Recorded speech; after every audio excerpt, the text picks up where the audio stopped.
జై శ్రీరామ్. ఒక్క మంత్రం చెప్పేసి నేను ముగిస్తా. నేను చెప్పాను, అమ్మ శృతి ఇక్కడికి ఎప్పటికీ ప్రవేశించదు, అపశృతి.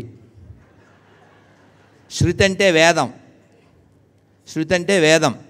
వేదానికి ఎగ్నిస్ట్గా చేస్తే అది అపశృతి అవుతుంది అమ్మ. అందుకని మనం అందరం కూడా ఎప్పుడు ఆనందంగా ఉండాలి. ఆ ఆనందాన్ని పొందడానికి మనకి ఋషులు బ్రహ్మర్షులు ఇచ్చిన మార్గంలో మనం ప్రయాణం చేద్దాం. మనం పూర్వాచారులు ఇచ్చిన మార్గంలో ప్రయాణం చేద్దాం.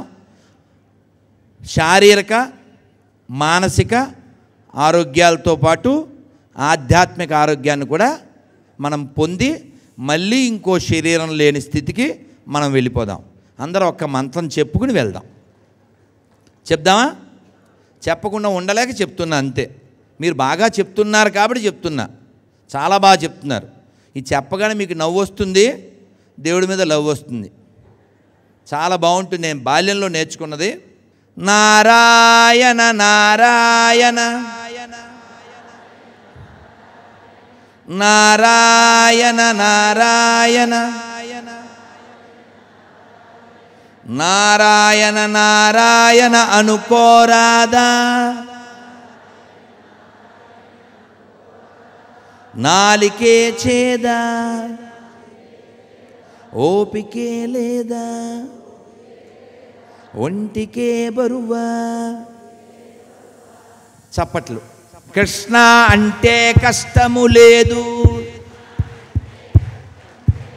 అచ్యుత అంటే ఆపద రాదు,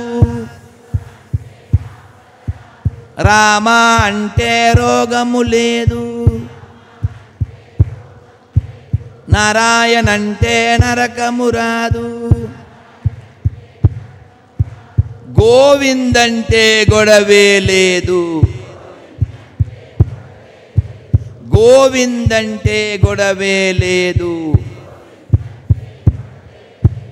గోవిందా గోవిందా వెంకటరమణ గోవిందా గోవిందా గోవిందా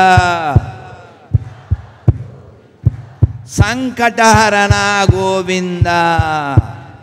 ఇప్పుడు చెప్పండి, మీ గోవిందుడు కావాలా, గొడవలు కావాలా? అచ్యుతుడు కావాలా, ఆపదలు కావాలా? రాముడు కావాలా, రోగం కావాలా? నారాయణుడు కావాలా, నరకం కావాలా? కృష్ణుడు కావాలా, కష్టం కావాలా? మీకేం కావాలో మీకు తెలుసు, ఎలా సంపాదించకూడదో మీకు తెలుసు. మధ్యాహ్నం మాకు పోసారు పులుసు, ఇంకా మాట్లాడితే నేను అయిపోతాను అలుసు. జై శ్రీరామ్. చాలా చాలా ధన్యవాదాలు. హరి ఓం. తల్లి థ్యాంక్ యూ అండి, థ్యాంక్ యూ సో మచ్. కృతజ్ఞతలు.